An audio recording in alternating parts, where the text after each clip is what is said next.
Arab tili haqida siz bilmagan 8 ta fakt. Birinchisi, arab tili eng qadimiy tillardan bittasi, uni yoshi 1000 yildan ortiq. Ikkinchi fakt, arab tili ibroniy tilga, ya'ni yahudiylarning tiliga judayam yaqin til sanaladi.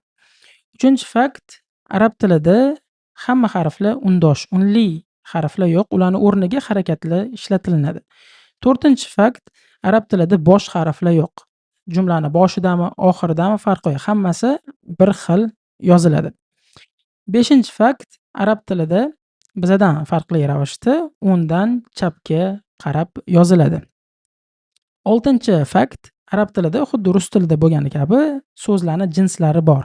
Erkak va ayol jinsi bor. Yettinchi fakt, arab tilida 12 milliondan ortiq so'z bor. Solishtirish uchun aytaman, ingliz tilida 500 ming atrofida.